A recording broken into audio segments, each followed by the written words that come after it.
खत्म होने के बाद अब शोरगुल है पंचायत चुनाव का, और इसको लेकर क्या कुछ जानकारी निकल कर आ रही है सामने, उसके बारे में हम आपको जरा बताते हैं। लेकिन उससे पहले नमस्कार, न्यूज फॉर नेशन देख रहे हैं आप और मैं हूं सानिया आपके साथ। पंचायत चुनाव अब होने वाला है बिहार में। जैसा कि आप लोग जानते हैं कि बिहार में विधानसभा चुनाव समाप्त हो चुका है, एनडीए को प्रचंड जीत भी मिली है, लेकिन इसके बाद अब जो है तैयारी पंचायत चुनाव की है। और इस बार पंचायत चुनाव जो है 10 चरणों में होने वाला है। जी हाँ, मशीनों की उपलब्धता कम होने के कारण और पंचायत ज्यादा होने के कारण इस बार ये डिसीजन लिया गया है कि इस बार चुनाव जो है 10 चरणों में होगा। ये पंचायत चुनाव 10 चरणों में होगा और इसके बाद कई सारे आरक्षण में बदलाव भी किए जाएंगे। जैसा कि आप लोगों को पता ही होगा कि हर 10 साल पर आरक्षण में बदलाव किया जाता है और इसी कड़ी में इस बार भी बदलाव किया जाएगा। क्या कुछ बदलाव हो सकते हैं उसके बारे में हम जरा आपको विस्तार से बताते हैं।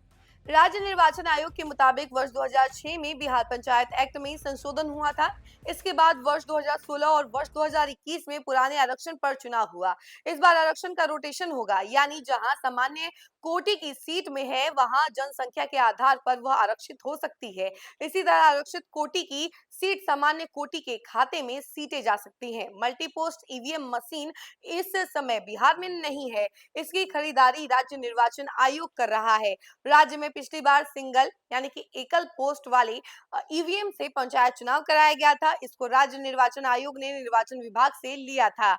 राज्य निर्वाचन आयोग के अधिकारियों के मुताबिक मल्टी पोस्ट ईवीएम से मध्य प्रदेश, राजस्थान, केरल में पंचायत चुनाव हुआ है। यह पूरी तरह से सफल रहा है। मल्टी पोस्ट ईवीएम में 10 पोस्ट तक के लिए एक साथ चुनाव कराने की सुविधा है। इसमें अलग अलग पदों के लिए चुनाव लड़ने वाले उम्मीदवारों का अलग अलग बैलेट यूनिट लगाया जाएगा। विधानसभा और लोकसभा चुनाव कराने वाली ईवीएम मशीन में एक पोस्ट होता है। चुनाव की समाप्ति के बाद साक्ष्य के तौर पर 45 दिनों तक पूरी ईवीएम को सील कर स्ट्रांग रूम में रखना होता है और मल्टी पोस्ट मशीन इससे अलग होगी। आपको बता दें कि इसमें इलेक्ट्रॉनिक चिप लगा होगा। प्रत्येक चरण की समाप्ति और मतगणना होने के बाद इलेक्ट्रॉनिक चिप को संबंधित जिले के डीएम के नियंत्रण में सुरक्षित रखा जाएगा। विवाद होने की स्थिति साक्ष्य के तौर पर इसे इलेक्ट्रॉनिक चिप का उपयोग होगा और ऑप्टिकल कैरेक्टर रिकॉग्नाइजेशन की मदद से मतगणना होगी। यह तकनीक स्कैन की गई तस्वीरों या फिर दस्तावेजों में मौजूद डाटा को टेक्स्ट में बदल देता है। इसको साक्ष्य के तौर पर भी रखा जाएगा। पंचायत चुनाव में मशीन से बोगस वोटिंग रोकी जाएगी और हर बूथ पर फेस रिकॉग्नाइजेशन सिस्टम लगेगा। यह एआई की मदद से वोटर लिस्ट वाले फोटो से वोट देने वाले मतदाता के चेहरे का मिलान करेगा कि गड़बड़ी होने पर तत्काल जानकारी देगा। चेहरा नहीं मिलने पर बूथ पर मौजूद बीएलए और अधिकारियों के सत्यापन किया जाएगा।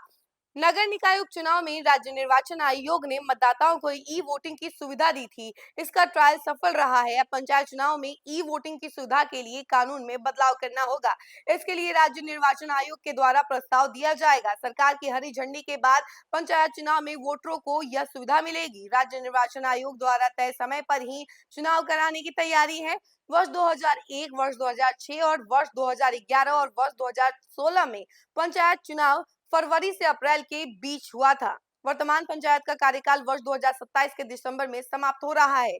इस कारण पंचायत चुनाव वर्ष 2026 में सितंबर से दिसंबर के बीच होगा। राज्य में पहली बार मल्टी पोस्ट ईवीएम से पंचायत चुनाव होगा।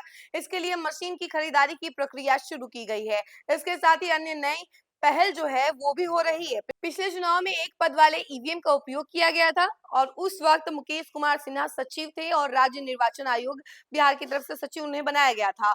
और अगर हम लोग बिहार की पंचायतों की बात करें तो मुखिया के टोटल कितने पद है, तो देखिए मुखिया के टोटल पद हैं 8053।